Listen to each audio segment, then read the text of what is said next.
Yeah, but denomination do have their denominational stand. Yeah, but sometimes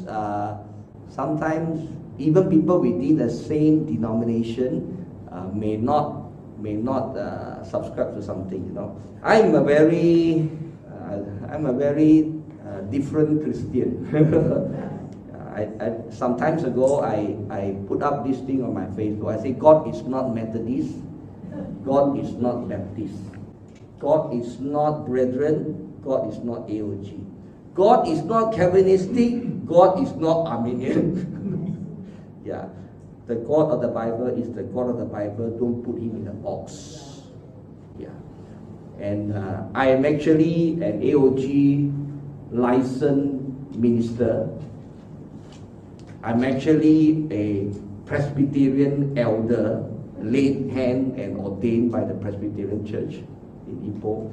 I'm also an associate with the EFC Church, Evangelical Free Church. These are my legal credentials. And these three legal credentials I cannot put on the same table at the same time, because they fight with each other. But it doesn't matter, you know. Because at one time in my ministry in Scripture Union, I needed certain credentials to go to certain places. Like for example, in Japan, EFC is strong there. So if someone has an EFC credential, it opens door.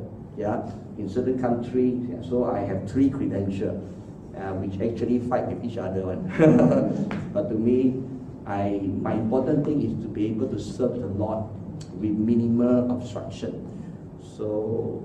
Yeah, so I'm not the usual Christian. So what are we going to do? I'm going to propose a different way of looking at eschatology. Okay? Because we only have like 40 minutes left or less. So what we're going to do is we're going to look at some key component, 12 key component or 12 key events concerning the last day.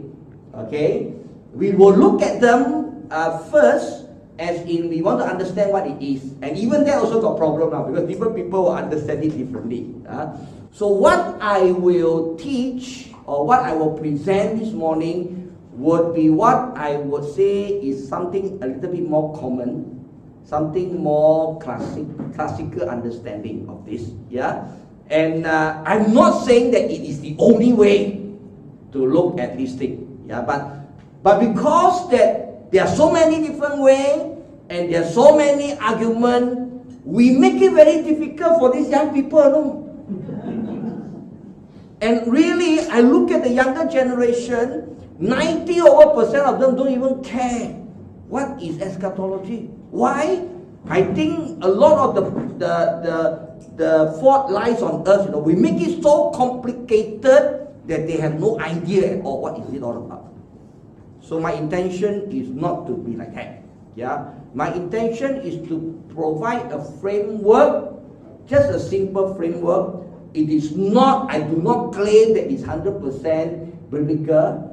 If you push me, I will say it is 51% biblical, okay. And you will notice that I like to use the percentage point 49 and 51. Yeah, 51 means just a little bit above lah. 49 means just a little bit below lah. Yeah? So just now I mentioned I watch movie 49% for entertainment, 51% for biblical understanding. You see that?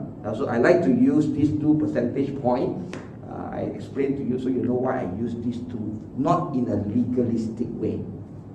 So if you were to push me and say, how biblical is this?